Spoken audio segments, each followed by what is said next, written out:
La gloire de Dieu vient pour transformer, pour apporter la transformation. Que Dieu vraiment vous accorde cette grâce d'être transformé. Alléluia. Donc, un canal, on doit être aussi un canal de feu, un canal de vérité, un canal de guérison. Alléluia. Donc, pour ce qui est un canal de feu, on va par exemple prendre l'exemple de Moïse, qui est dans Exode chapitre 34, le verset 29. Moïse, descendant de quoi? De la montagne. La Bible déclare que son visage est quoi? Brillait. À telle enseigne que le peuple d'Israël ne pouvait pas fixer les regards sur son visage. Est-ce que vous comprenez?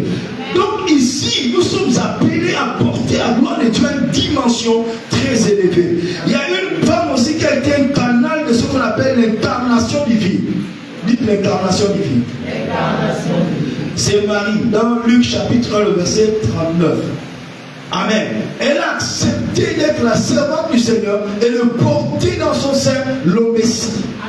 Frère, il y a certaines choses qu'on doit accepter. La parole de Dieu, écoutez, l'enfant Marie, Jésus n'est pas venu de manière physique comme d'abord.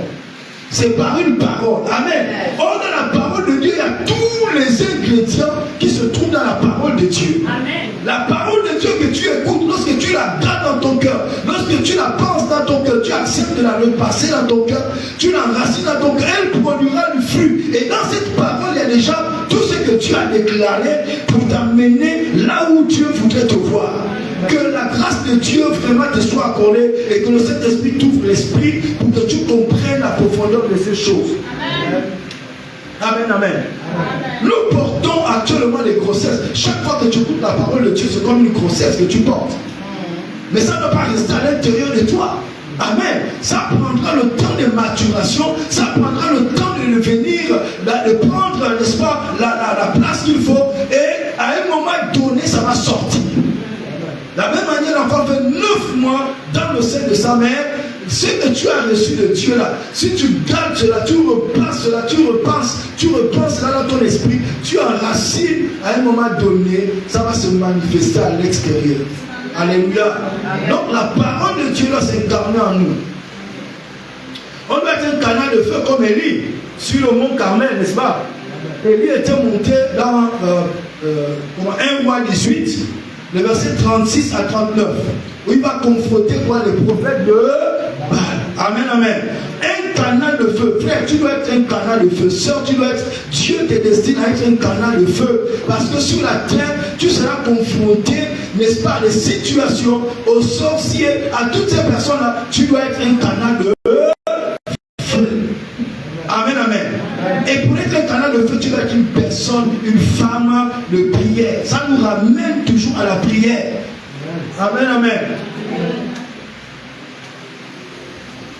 Un canal aussi bien sûr de guérison, comme Pierre dans Actes chapitre 5, le verset 15. Pierre, on lui dit, son ombre guérissait les malades. Combien d'entre nous aspirent à voir son ombre guérir les malades? Hein? Combien? Il faut aspirer à ça. Si tu n'enracines pas cette parole dans ton cœur, tu ne pourras pas vivre.